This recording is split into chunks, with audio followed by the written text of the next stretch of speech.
Good afternoon, everyone, and thank you for your continued coverage. For everyone watching, I pray that you and your families are safe and well. What I can tell you is that the last couple days have not been good for our state, and for the next several days and weeks, they will not be easy either. But I can assure you that we will get through this. Obviously, our focus since the early hours of this morning, after the hurricane passed through, has been on search and rescue missions. Saving lives is the #1 priority. And to that end, at around 3 o'clock this morning, as soon as the weather allowed, we started moving search and rescue assets, people, boats, trucks, to the affected parishes. And those search and rescue efforts are going to continue all day and, quite frankly, for as long as necessary. And I want to pause just for a moment and really thank all of the men and women who are working so hard to make this happen. This really has been a partnership between the local level first responders, states, the federal government has put assets into this effort as well. And when I say state, it really is about 16 different states, including Louisiana, that have been engaged in search and rescue today. And as much as I wanted to get out and survey the damage for myself today, I did not do so because all of our air assets were needed today for search and rescue, because the affected portion of our state was so large, and many of those areas were not accessible by ground, at least not until late into the day. So I hope to be able to get out and about tomorrow. As was forecasted, Hurricane Ida delivered catastrophic wind, surge, and rain across southeast Louisiana. Almost the entire southeastern part of our state is without power presently. And sometimes you hear it, you know, 1 million people without power.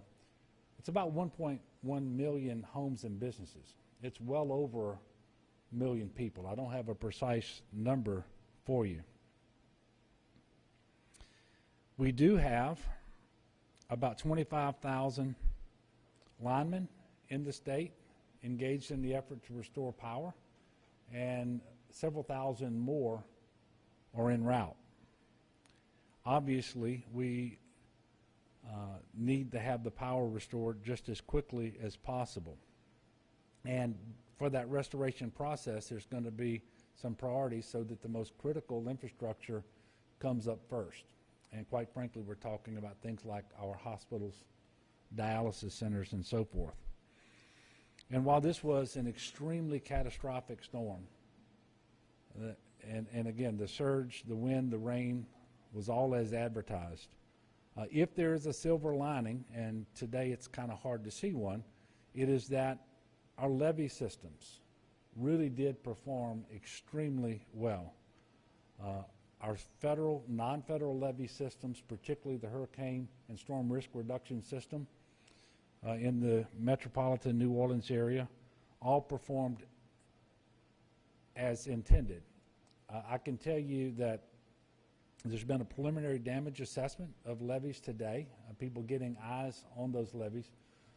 We don't believe there was a single levee anywhere now that actually breached, that failed. There were a few smaller levees that were overtopped to some degree and for some duration of time, and that did result in some people's homes being flooded, but they did not fail. They overtopped in a few areas. And I want to thank all of the people across the country who have been very generous in their support in terms of the investment made in that hurricane risk reduction system. CPRA is working to deploy portable pumps and flood fighting assets to Lafourche and Plaquemines Parish, to St. Bernard, to Lafitte, to Laplace, to Grand Isle, and to St. Charles, to assist with some dewatering efforts that are necessary. This morning I conducted a unified command group meeting FEMA representatives were on hand, the National Guard, Corps of Engineers, all of our state agencies as well, to ensure that all the partners across the state are coordinating, getting help to our people just as quickly as possible. I was also able to participate in a call with President Biden and the FEMA administrator and other state and local officials both in Louisiana and in Mississippi. I appreciated the President's time today.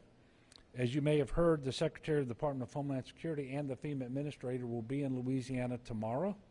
I look forward to meeting with them to further explain to them what the situation is here and the needs that we have that they can assist with. And I hope to also visit several of the affected parishes tomorrow. We're putting that schedule together as we speak. There are more than 5,000 National Guardsmen activated and responding to this disaster, and more are on the way from sister states. We've known since before this hurricane hit that additional assistance would be needed in terms of soldiers of different military occupational specialties, such as MPs and engineers and so forth. And I can tell you we've received commitments from 13 additional states, and these soldiers from these other states will start rolling into Louisiana within the next couple of days. The National Guard search and rescue assets already engaged, and in fact the engagement area is about 29 parishes, but they've got 195 high water vehicles, 79 boats, and 34 helicopters, all conducting search and rescue since very early this morning. One of the numbers that I got earlier today, the National Guard had rescued 191 citizens and 27 pets across Jefferson, St. John the Baptist, and Orleans parishes, but also conducted helicopter hoist and lift operations in Laplace and Jean Lafitte, I should say. The State Fire Marshal's Office is leading a task force of about 900 individuals from 15 different states. They've been conducting primary search and rescue operations in collaboration with local first responders.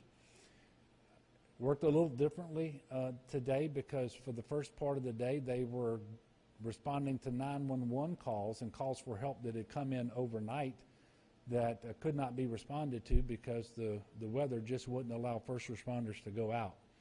The mission now is to go back and do the very organized grid search where they do a primary search and then they'll come back and do a secondary search to make sure that any survivors who need to be rescued are in fact rescued. In addition to the task force currently on the ground, we have 200 additional individuals on the way from New York and from Massachusetts.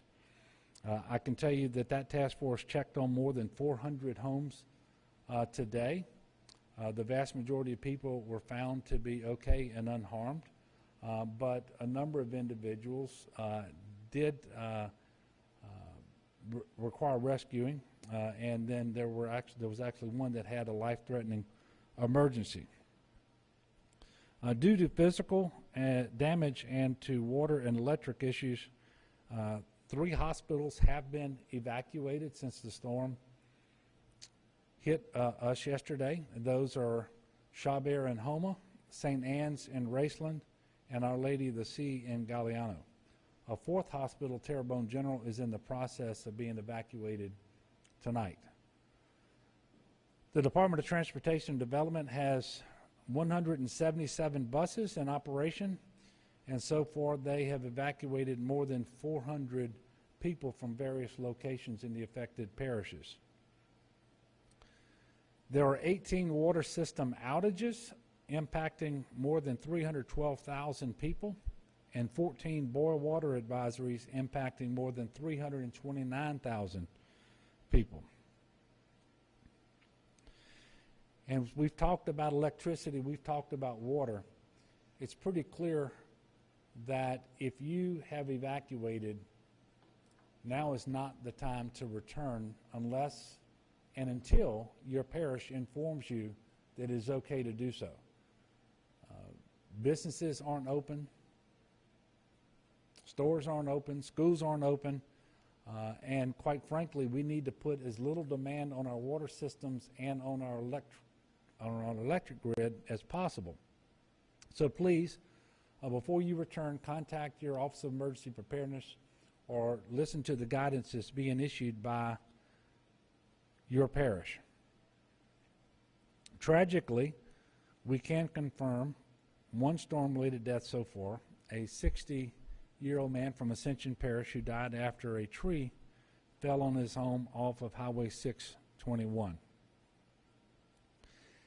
And it's a good time to remind people that just because the storm has passed, it doesn't mean the dangers have not. As we've talked about before, in almost all of these storms, more people are killed after the storm passes. So with all of the people without electricity tonight and for some time to come, there will be a lot of generators in use. Please make sure you operate those generators outside in a well-ventilated area away from your home, not under windows and doors, not in crawl spaces or garages. Carbon monoxide poisoning is absolutely deadly. Please pace yourself when you go out to clean up your yard or remove debris. Heat indexes will reach 100 degrees or more over the next 2 weeks at least. We're also asking that you don't get on the road unless it is absolutely necessary.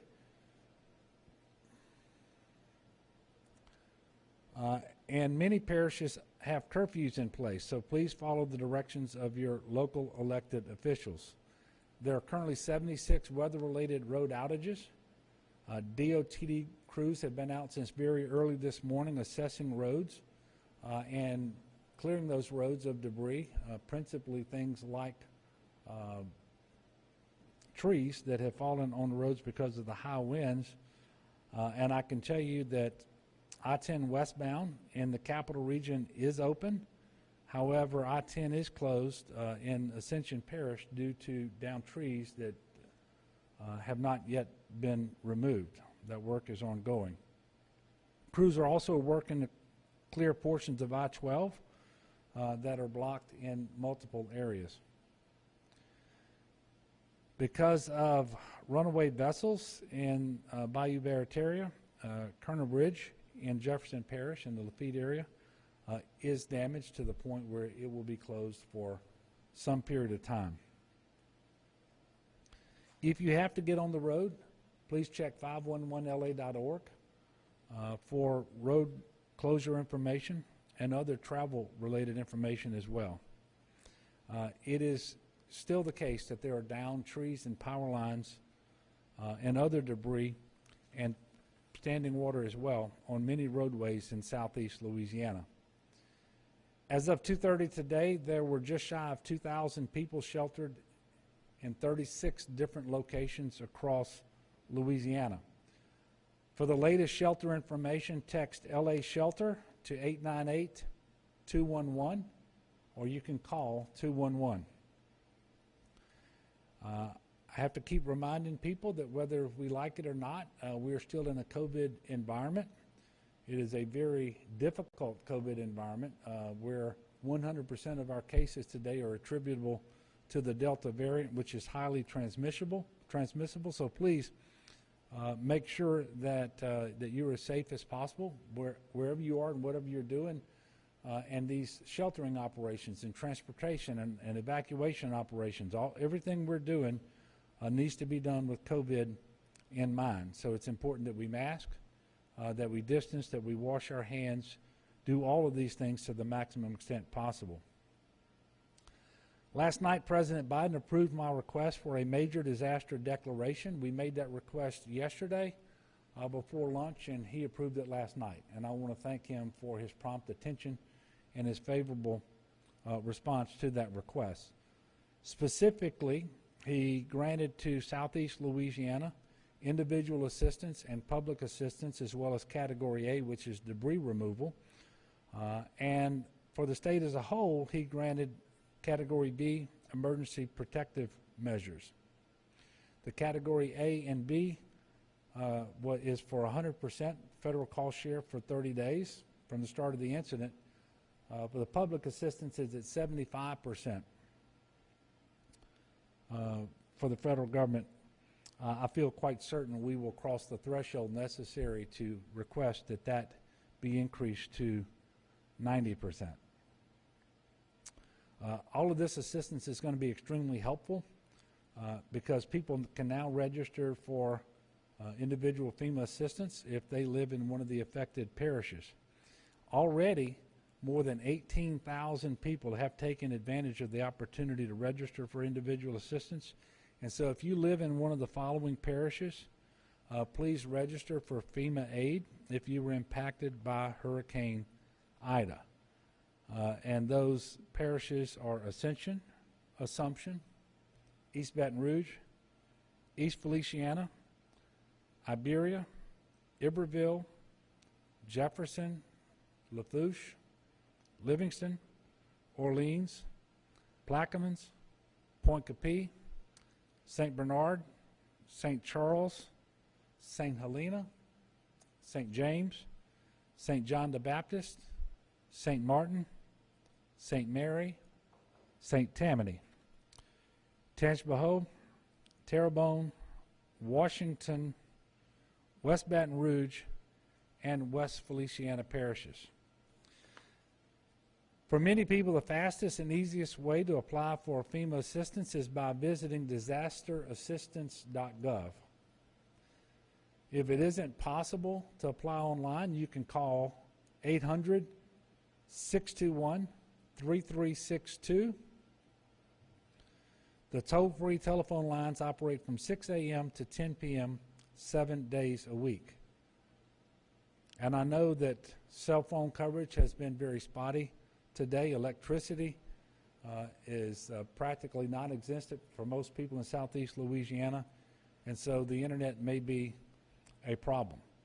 But you have several ways to register for aid, and certainly you have an extended period of time in which to do so. But as soon as you're able, and if you've been impacted by the hurricane and live in one of these parishes, we encourage you to register for aid. The Division of Administration has also announced that it's closed state offices tomorrow in the same 25 parishes. We will let you know if there are additional closures in the future. In closing, I want to ask the people of Louisiana to do what you always do best, and that is to be a good neighbor. Take care of yourself. Take care of your family. Reach out to the elderly couple next door across the road. Make sure that to the extent that you can, you're checking on family members who may be elderly or have special needs. There are an awful lot of unknowns right now. There are certainly more questions than answers. I can't tell you when the power is going to be restored. I can't tell you when all the debris is going to be cleaned up and repairs made and so forth. But what I can tell you is we're going to work hard every single day to deliver as much assistance as we possibly can. And I can tell you we're going to push Entergy and all the other electric companies to restore power just as soon as they can. And they are busy doing that, again, with more than 25,000 linemen on the job as we speak. Those linemen, by the way, come from 22 different states. Can't tell you when your cell service is going to be restored if it's currently out, although I can tell you that AT&T made tremendous progress earlier this afternoon, and so hopefully your cell phone coverage is back or will soon be back. And I know that cell phones have become the preferred method of making phone calls for many people. There are a lot of individuals who don't even have landlines, and this made communication very difficult and frustrating today. Not just difficult and frustrating, but if you needed help, it might have been very difficult for you to call for that help. But we do believe that this situation is going to improve very, very quickly if your phone service hasn't yet been restored. And I know that a lot of people out there are tired. And sometimes this can be, too much to bear. It's a lot to deal with. But I know the people of our state are stronger than the strongest of storms. Our spirit is unbreakable, and we're going to embark on this road to recovery together. Don't know yet if we will have a press conference tomorrow. I do hope to visit, as I said, with the DHS Secretary and the FEMA Administrator, and then travel across southeast Louisiana and visit several of the parishes as well. And we may just make ourselves available to the press as we make those stops, or at least one of those stops as we travel. But we will give you more information later.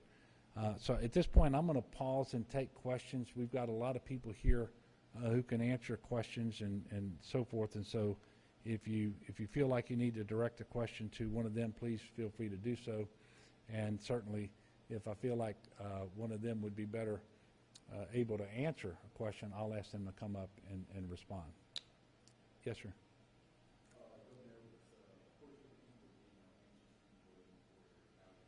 Mm-hmm. Yeah. Yeah, and look, it's very difficult to be without power, whether it's because you want lights or an air-conditioned home, or because you're trying to run a business, or you're trying to run a hospital or a dialysis center and save people's lives. The storm came through yesterday. It exited our state very, very late yesterday, almost still at hurricane strength. It tied for, as best we can tell, the strongest hurricanes that have ever impacted the state of Louisiana. The winds were extremely strong and sustained at 150 miles per hour for a long period of time. And I've been seeing reports that gusts got into the 170s, maybe the lower 180s in different places. This wreaks havoc on infrastructure, and that includes on the electric grid. And, you know, there are 8 transmission lines that feed the New Orleans area. All of them failed. And I can tell you, Entergy has been out, and not just Entergy, all of the electric companies and working with the Public Service Commission. They have been out doing their damage assessments today, figuring out the best strategy to start to restore power and giving preference to those critical infrastructure pieces that have to be powered up first. We really need our hospitals more than anything else to come back up so that people who are in ICU rooms and on ventilators and so forth can continue to receive the life-saving care that they need. That's important all the time. It's certainly important even more so because of the COVID situation and the number of people in the hospital, and many of whom are on mechanical ventilators. So, you know, I expect that in the not too distant future there will be announcements by Entergy and others as to when they believe power will be restored. But quite frankly, we're just not there yet. And you know, people are impatient. I get it. I am too. But the storm was still ravaging our area yesterday. It hadn't even reached I-10 24 hours ago. And so it's just too soon right now to say when that power is going to be restored. But trust me, I'll be pushing them to get it done as soon as possible. And quite frankly, I don't need to. They're out there working extremely hard. They had more linemen committed to this effort before the storm ever made landfall than we've ever seen in Louisiana. So I'm optimistic sooner than later it'll be restored, but I can't be more definite than that. Melinda?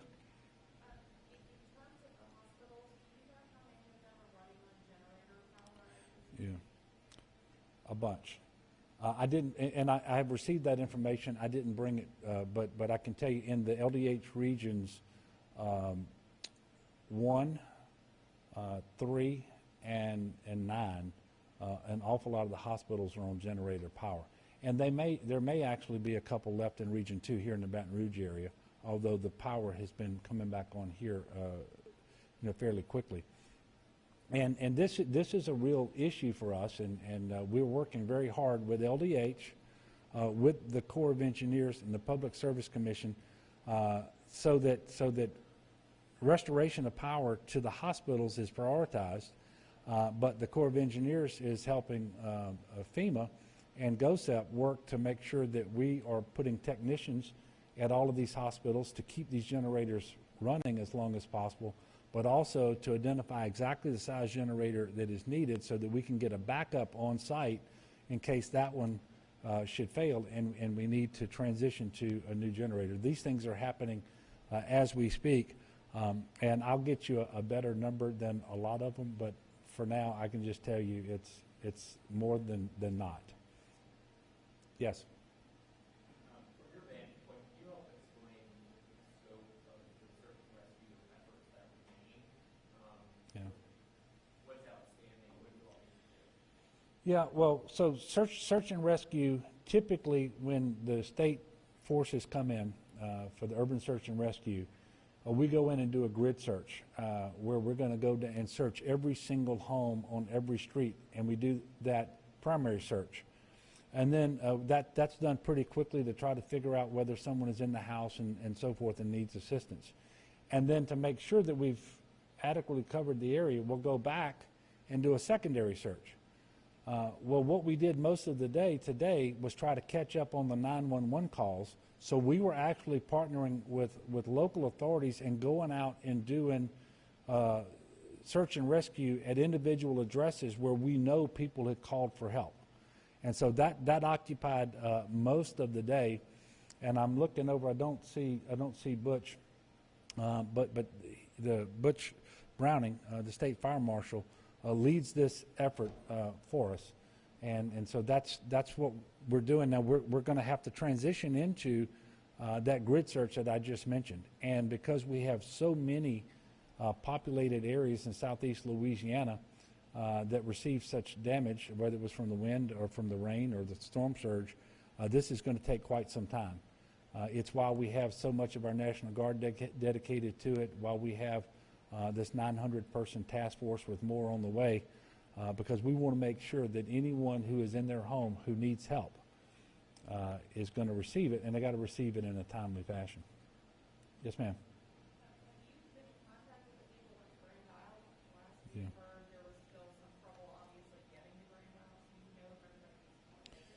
Yeah, there have been some rescues made from Grand Isle.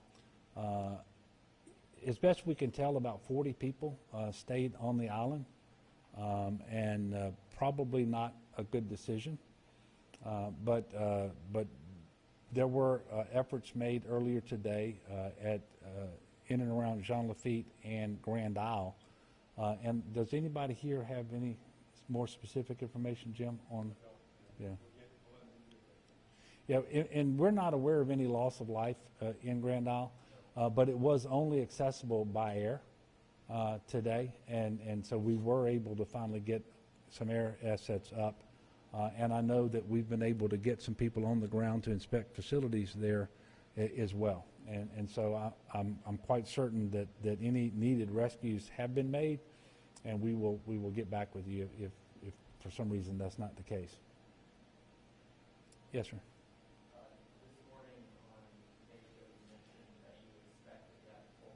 Yeah.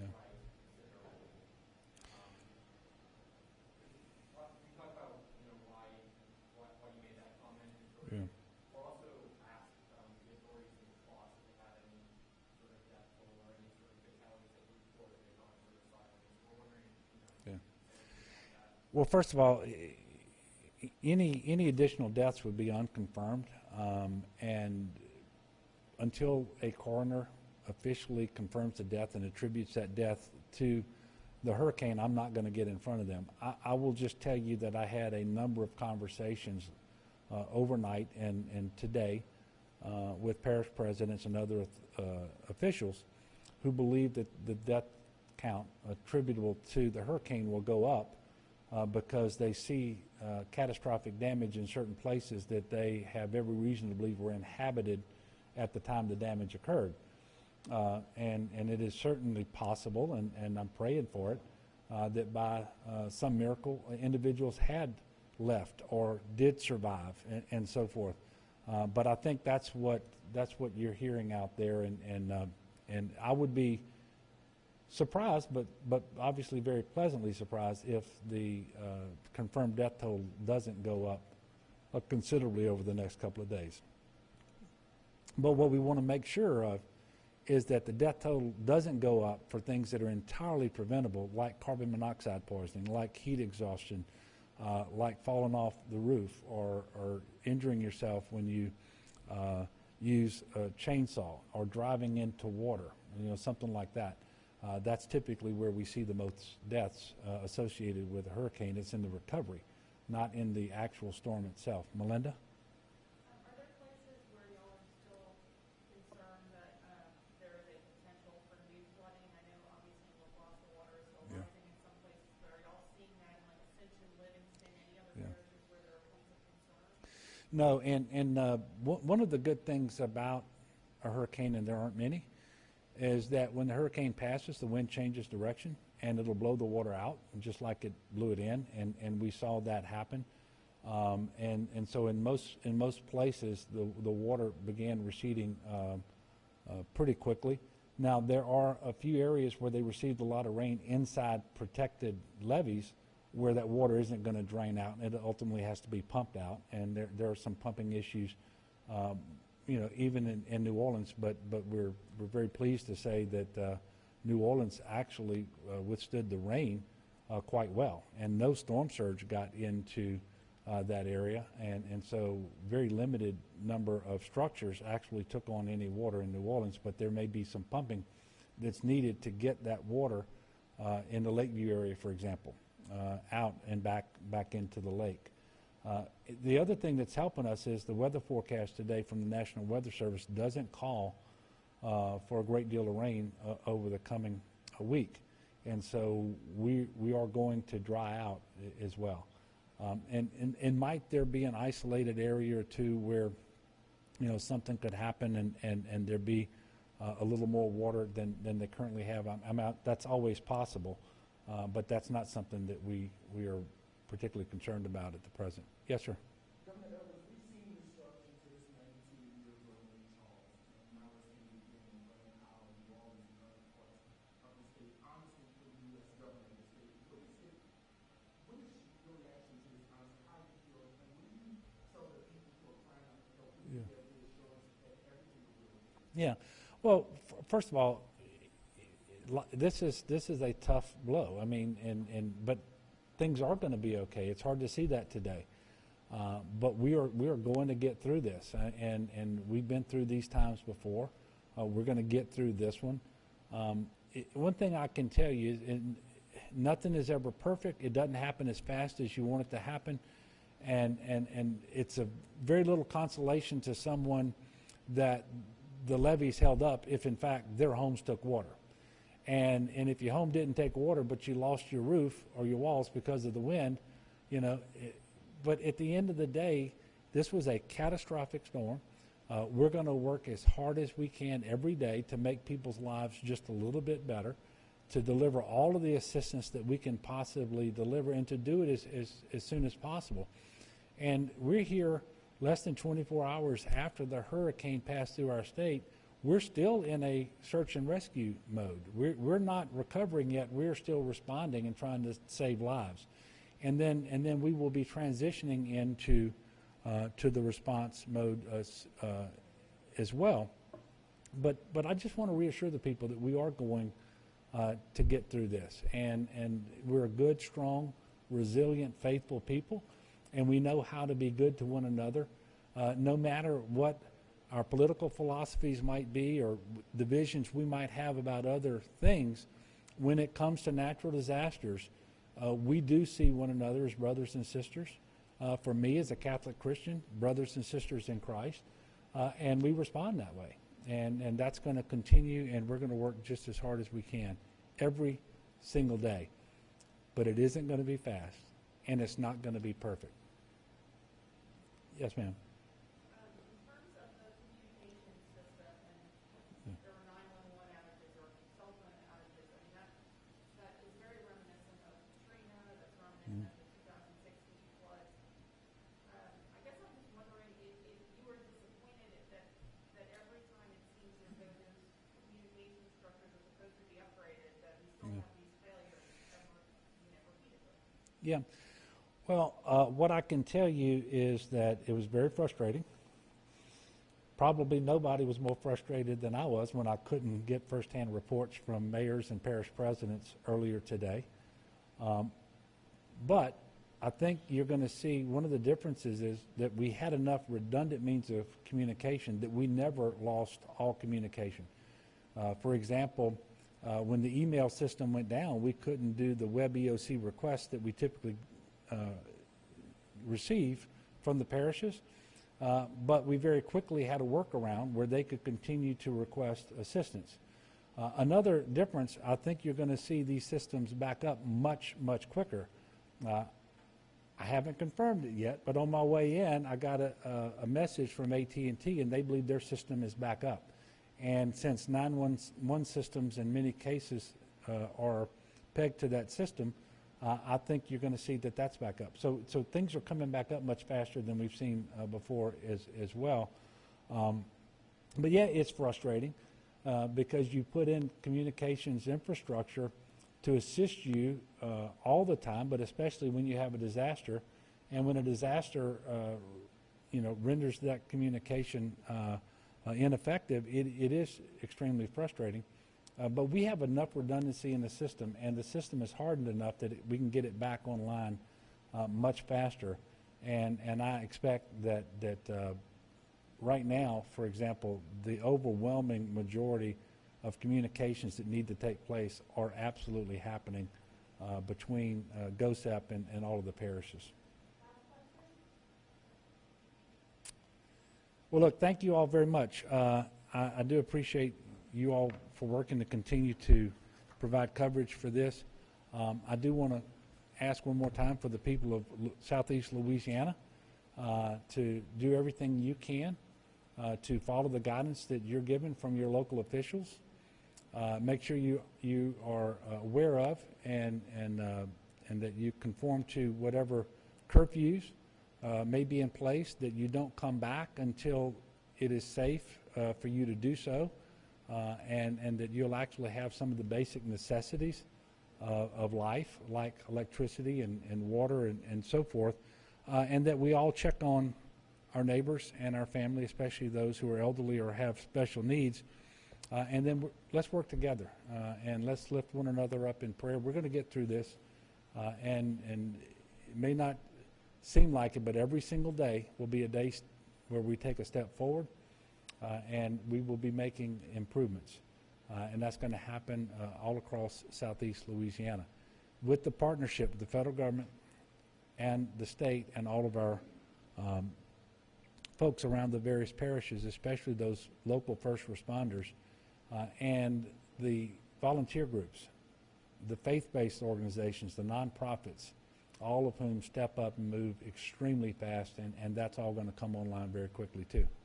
So thank you all very much. We will announce our next press conference at some point in the future.